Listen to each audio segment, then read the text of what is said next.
नमस्कार, education main पर YouTube च्यानलमा तपाईलाई स्वागत छ। आजको श्रृङ्खलामा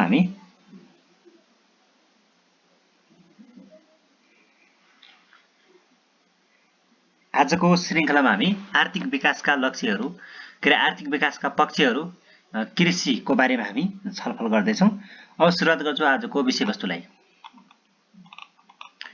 चालु आर्थिक वर्षमा कृषि क्षेत्र कृषि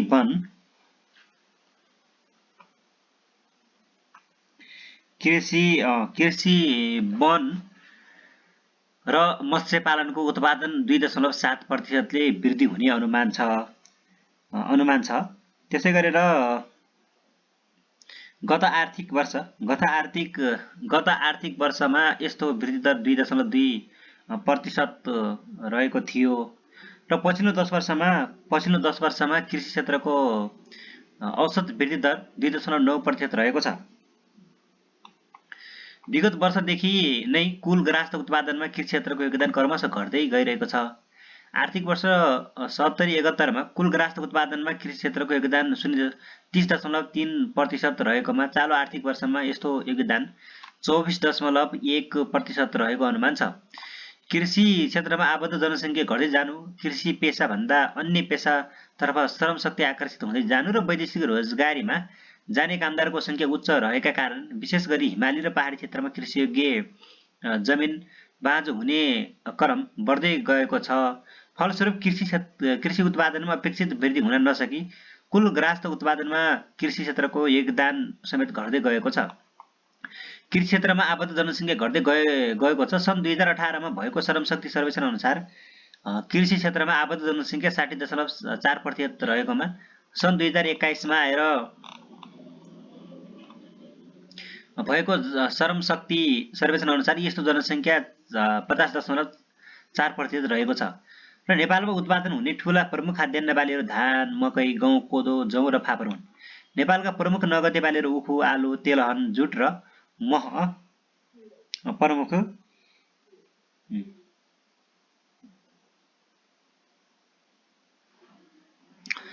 प्रमुख दलहन बाली, मसुरो, भटमास अनि मास हैन, भटमास, मास, अरहर, ग्रास्पी, चना, हर्षग्राम रहेका छन्। त्यस्तै उखु, माछा, चिया, जुट, कफी र कपास प्रमुख औद्योगिक बालीका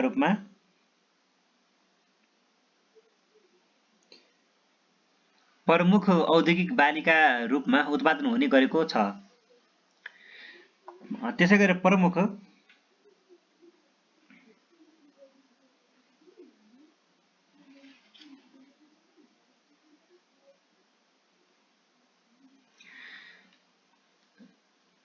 प्रमुख मसला बालीहरू क्रमशः अदुवा, बेसार, लसुन हैन, त्यसै गरेर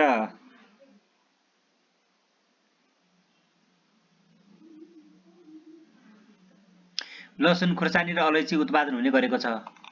कृषि उत्पादकत्व वृद्धि गर्न अपरिहार्य स्रोत साधन र सामग्रीहरूको उपलब्धता न्यून हुनु आवश्यक भौतिक पूर्वाधार, सिँचाइ, सडक, कृषि बजार, शीत भण्डार, गोदाम घर, चिस्यान केन्द्र, सञ्चालन केन्द्र तथा बिजुली आदिको अपर्याप्तता मूल समस्याका रूपमा देखिएका छन्। कृषिजन्य उत्पादनमा अशासित उपलब्धि हासिल गर्न अत्यावश्यक उन्नत नस्ल तथा बिउको प्रतिस्थापना दरको कमी छ। यसका अतिरिक्त जमिनको खण्डीकरण प्रमुख समस्याको रूपमा रहेको छ। नेपालमा कृषि सम्बन्धी कानुनी व्यवस्था कृषियोग्य जमिनको भू-स्वामित्व सन्तुलन कायम राख्न भूमि सम्बन्धी ऐन 2021 जारी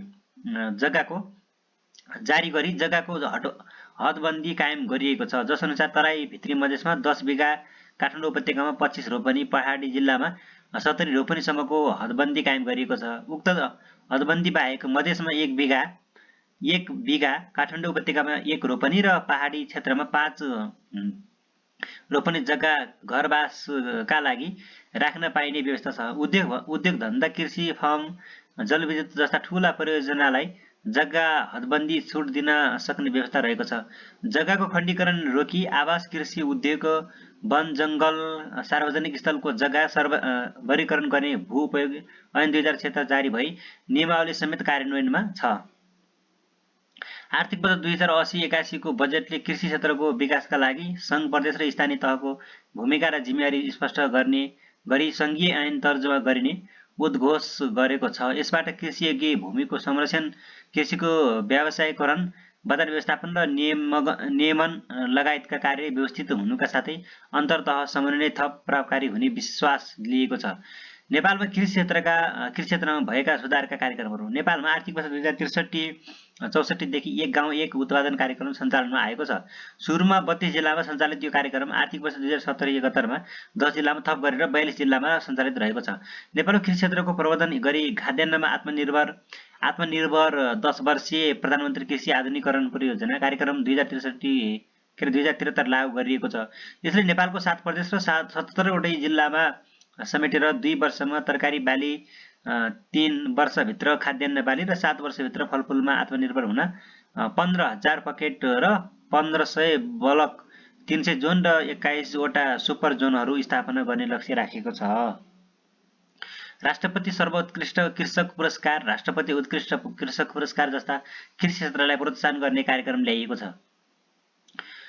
5.2.2 मा रहेको छ उद्योग। श्रम, सिप पुँजी र प्रविधिको समुचित प्रयोग गरी वस्तु तथा सेवा उत्पादन गर्ने व्यावसायिक क्रियाकलापलाई उद्योग भनिन्छ। उद्योग क्षेत्र आर्थिक विकासका लागि दिगो र भरपर्दो आधार हो। नेपाल सरकारको एकल प्रयासमा मात्र सीमित मात्रामा उद्योग सञ्चालनमा रहेको सन्दर्भमा प्रजातन्त्रको पुनर्स्थापनासँगै उदारवादी नीति अवलम्बन, विश्वव्यापीकरणमा आबद्धता, निजीकरण तथा सार्वजनिक निजी साझेदारी जस्ता अवधारणाको विकास भएपश्चात औद्योगिक क्षेत्रको विकास र विस्तार भएको हो। नेपालको संविधानले तुलनात्मक लाभका क्षेत्रको पहिचान गरी उद्योगको विकास विस्तारद्वारा निर्यात प्रवर्धन गर्दै वस्तु तथा सेवाको बजार विविधीकरण र विस्तार गर्ने राष्ट्रिय अर्थतन्त्रको विकासका लागि राष्ट्रिय उद्योग धन्दा र साधन स्रोतको संरक्षण र प्रवर्धन गरी नेपाली श्रम र सिप र कच्चा पदार्थमा आधारित स्वदेशी लगानीलाई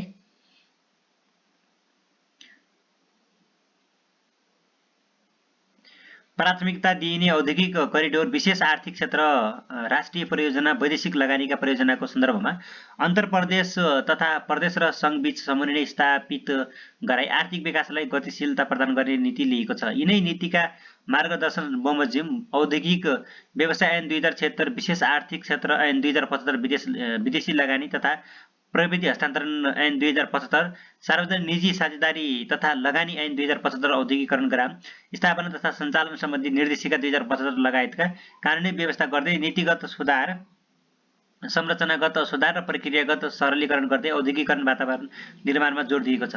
यिनै प्रयासका बावजुद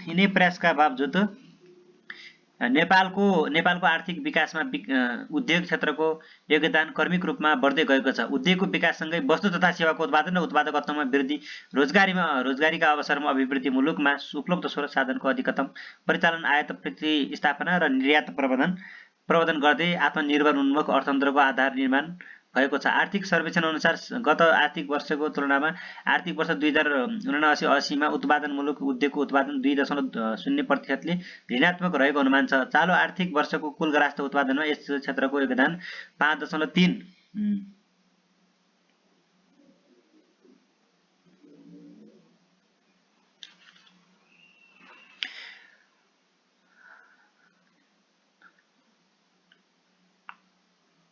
पछिल्लो 10 वर्षको आर्थिक वर्षमा 5.3% रहने अनुमान छ। पछिल्लो 10 आर्थिक वर्षमा औद्योगिक उत्पादनको वृद्धि दर वार्षिक औसत 3.3%, कुल राष्ट्रको योगदानमा वार्षिक औसत 5.6% रहेको छ। 2079 फागुन मसान्तसम्म ठूला 15.1, मझौला चाहिने 23.1 र साना चाहिँ 61.8 गरी जम्मा 8,947 उद्योगमा 6,70,295 जना प्रस्तावित रोजगारीमा रहेको प्रति उद्योग रोजगारी संख्या क्रमशः 16,690 र 55 रहेको छ। जसको औसत चाहिँ 75 हुने अनुमान छ। उद्योग क्षेत्र एक अन्तर्सम्बन्धित क्षेत्र भएकाले यसको विकाससँगै कृषि, व्यापार, पर्यटन, यातायात लगायतका क्षेत्रहरूको समेत प्रत्यक्ष वा अप्रत्यक्ष विकासमा सहयोग पुग्दछ। वैदेशिक लगानीलाई सहज बनाउनका लागि लगानीको सीमा 2 करोड हुने गरी पुनरावलोकन भएको छ र गैर आवासीय नेपालीका लागि लगानीको सीमा समेत हटेको छ। आर्थिक सर्वेक्षण अनुसार आर्थिक वर्ष 2079-80 को फागुनसम्म उद्योग विभागमा दर्ता भएका 159 उद्योगमा रु 20 अर्ब 56 करोड बराबरको विदेशी लगानी स्वीकृति भएको छ, जुन गत आर्थिक वर्षको सोही अवधिको तुलनामा 35.4% कम हो। र 2079 फागुनसम्म वैदेशिक लगानी स्वीकृति पाएका उद्योगहरूमध्ये सेवामूलक उद्योग 33.2%, पर्यटन उद्योग 33% र उत्पादनमूलक चाहिँ उद्योग 22.5% रहेको छ। नवीनतम ज्ञान, सोच र सिप र क्षमता भएका उद्यमीलाई सहुलियतपूर्ण कर्जा प्रवाह मार्फत सुरुवाती उद्यममा उत्प्रेरित गर्न स्टार्टअप उद्यम कर्जा कोष कार्यविधि 2079 स्वीकृति भएको छ। व्यापार माल वस्तु वा सेवाको खरिद बिक्री विनिमय र ओसार पसार गर्ने पद्धतिलाई नै व्यापार भनिन्छ। नेपालमा विगत लामो समयदेखि वस्तु तथा सेवाको आयात उच्च, निर्यात न्यून हुँदै गएकाले व्यापार घाटाको स्थितिमा रहेको छ। नेपालको संविधानले आयात प्रतिस्थापना र निर्यात प्रवर्धनको क्षेत्रमा वैदेशिक पुँजी र प्रविधिको लगानीलाई प्रोत्साहन गर्ने नीति लिएको छ। निर्यातको तुलनामा आयातको आकार ठूलो र फराकिलो रहेकाले स्थिति विगतका अधिकांश वर्षहरूमा बचतमा रहेको देखिन्छ। हाल सरकारले आयात प्रतिस्थापना र निर्यात अभिवृद्धिको 2 धारको रणनीति लिएको छ। आर्थिक सर्वेक्षण 2079-80 अनुसार चालु आर्थिक वर्षको सुरुवातदेखि नै वस्तु निर्यात आयात दुवै घटेको छ र आर्थिक वर्ष 2079-80 को फागुनसम्म वस्तु आयातमा उच्च सङ्कुचन आएको छ र समीक्षा अवधिमा कुल वस्तु व्यापारमा निर्यातको अंश 9.0% घटेको छ। त्यसैगरी आर्थिक वर्ष 2078-79 फागुनसम्म यस्तो अंश 10.1% रहेको छ। आर्थिक वर्ष 2078-79 मा वैदेशिक व्यापार 26.1% ले वृद्धि भए पनि चालु आर्थिक वर्षको फागुनसम्म 20.1% ले घटेको छ। आर्थिक वर्ष 2078-79 मा वस्तु निर्यात चाहिँ 41.7% र निर्यात चाहिँ त्यति थियो भने आयात चाहिँ नि 24.7% ले वृद्धि भएको थियो। आर्थिक वर्ष 2079-80 को फागुनसम्म कुल वस्तु निर्यातमा 29.1% ले कमी आई रु 1,04,80 करोड रहेको छ। आर्थिक वर्ष 2078-79 को सोही अवधिमा यस्तो निर्यात चाहिँ 82.9% ले वृद्धि भएको थियो। आर्थिक वर्ष 2079-80 को फागुनसम्म भारत र चीनतर्फ भएको निर्यात क्रमशः 37.5% र 4.9% ले कमी आएको छ भने अन्य मुलुकतर्फको निर्यात चाहिँ 6.0% ले वृद्धि भएको छ। आर्थिक वर्ष 2078-79 को सोही अवधिमा भारत र अन्य मुलुकतर्फको निर्यात क्रमशः 104.2% र 29.1% ले बढेको थियो भने चीनतर्फको निर्यात चाहिँ 11.0% ले घटेको थियो। उच्च व्यापार घाटा कृषि तथा औद्योगिक उत्पादन न्यून, स्वदेशी वस्तुको उत्पादनमा वृद्धि नहुनु, निर्यात प्रवर्धनका लागि वस्तु र देशगत विविधीकरण गर्न नसक्नु, खुला सिमानाका कारण चोरी निकासी पैठारी नियन्त्रणमा कमी ल्याउन नसकिनु, सेवा व्यापारमा अपेक्षित वृद्धि नहुनु र औद्योगिक पूर्वाधारको विकास गर्न नसकिनु यस क्षेत्रका मुख्य समस्या तथा चुनौती हुन्। लगानीको वातावरण सुधार गर्दै भारतसँग थप बन्दरगाह उपयोग सम्बन्धी सम्झौता र चीनसँग पारवहन सम्झौता गरी कृषि तथा औद्योगिक उत्पादनमा वृद्धि गरेर छिमेकी मुलुक लगायत अन्य विकसित मुलुकतर्फ निर्यात मार्फत देशको अर्थतन्त्र उकास्न सकिन्छ। जलविद्युत उत्पादन गरी छिमेकी देशहरूमा निर्यात गर्न सकिने ठूलो सम्भावना छ। कृषि तथा वन पैदावार र खनिज पदार्थमा आधारित वस्तुहरू स्वदेशमा नै उत्पादन अभिवृद्धि गरी स्वदेशी वस्तुको उपयोग गर्न सकिन्छ। विदेश जाने कामदारको सिप र दक्षता अभिवृद्धि गरी विप्रेषण आप्रवाह वृद्धि गर्ने सम्भावना बढ्नु, ऊर्जा, खनिज, पर्यटन र औद्योगिक उत्पादनका क्षेत्रमा उल्लेखनीय स्वदेशी तथा विदेशी लगानी गरी विदेशी मुद्रा सञ्चित कायम गर्दै व्यापार क्षेत्रलाई अर्थतन्त्रको प्रमुख खम्बाको रूपमा विकास गरी अधिकतम लाभ लिन सकिन्छ।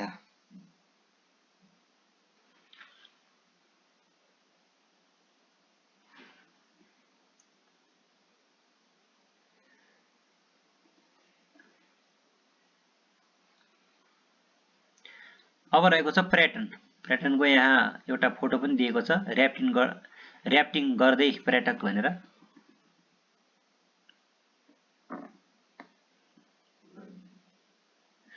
नेपालको अर्थतन्त्रको विकासका लागि पर्यटन उच्च सम्भावनाको क्षेत्र हो। नेपाल प्राकृतिक, सांस्कृतिक, साहसिक, ऐतिहासिक तथा धार्मिक दृष्टिकोणबाट विश्वकै एक प्रमुख पर्यटकीय गन्तव्य बनेको छ। यस्ता स्थान र सम्पदाको संरक्षण, प्रवर्धन र विविधीकरण गर्दै पर्यटकीय स्थलको रूपमा विकास गरी राष्ट्रिय अर्थतन्त्रको प्रमुख आधारको रूपमा यस क्षेत्रलाई विकास गर्ने नीति नेपालको संविधानले अङ्गीकार गरेको छ। पर्यटन प्रवर्धन गरी रोजगारीको अवसरमा वृद्धि गर्दै गरिबी निवारण र जनताको जीवनस्तरमा सुधार ल्याई आर्थिक समृद्धिको लक्ष्य हासिल गर्न यस क्षेत्रको महत्त्वपूर्ण योगदान रहने भएकाले नेपाली अर्थतन्त्रमा पर्यटनलाई प्रमुख सम्भागको रूपमा लिने गरिएको छ।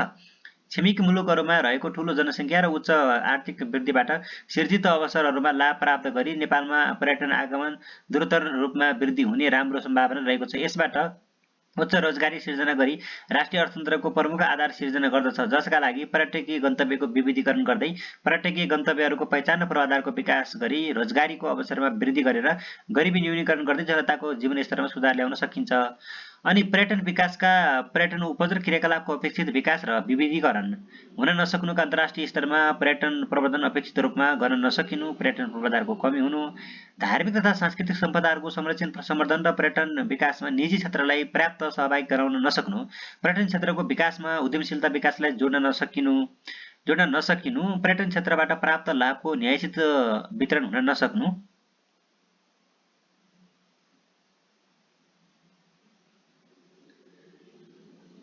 र पर्यटकीय गतिविधि प्रविधि मैत्री नहुनु यस क्षेत्रका मुख्य समस्या हुन्। आर्थिक सर्वेक्षण 2079-80 का अनुसार सन् 2022 आएका पर्यटकमध्ये भारत 34.1% र अमेरिका चाहिने 12.1%, बेलायतबाट चाहिने 7.3%, अस्ट्रेलियाबाट चाहिने 4.4%, बङ्गलादेशबाट 4.1% र अन्य मुलुकबाट 37.6% पर्यटक नेपाल आएका छन्।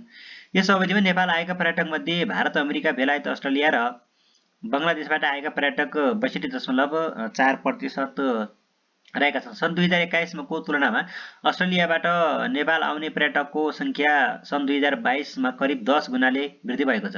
सन् 2021 मा नेपाल आउने पर्यटकको औसत बसाई 15.5 दिन थियो भने सन् 2015 मा 13.1 दिन रहेको छ र प्रति दिन चाहिने खर्च 40.5 अमेरिकी डलर रहेको छ।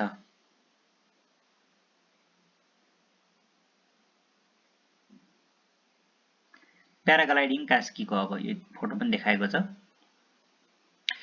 संघीय संरचना अनुसार 3 तहका सरकारबाट पर्यटन क्षेत्रमा उत्साहजनक काम गर्ने वातावरण तयार गर्दै भूकम्पबाट क्षतिग्रस्त सांस्कृतिक सम्पदाहरूको पुनर्निर्माण सम्पन्न गरेर थप पर्यटकीय गन्तव्यहरूको पहिचान गर्नुपर्दछ। नेपाल भित्रिने अधिकांश पर्यटकले विमानस्थलको प्रयोग गर्ने पाएकाले अन्तर्राष्ट्रिय विमानस्थलहरूको पूर्वाधार निर्माणले गति लिनुपर्दछ। प्राकृतिक सुन्दरता, सांस्कृतिक विविधता, अनन्त शान्ति आवास, आध्यात्मिकता, प्राचीन ज्ञान र दर्शनको उद्गम स्थल, जैविक विविधता लगायतका पर्यटकीय गन्तव्य र उपजहरूका कारण पर्यटन केन्द्र बन्ने प्रबल सम्भावनाले समृद्धिको प्रमुख सम्भागको रूपमा पर्यटन क्षेत्रलाई स्थापित गरी अधिकतम लाभ लिन सकिन्छ।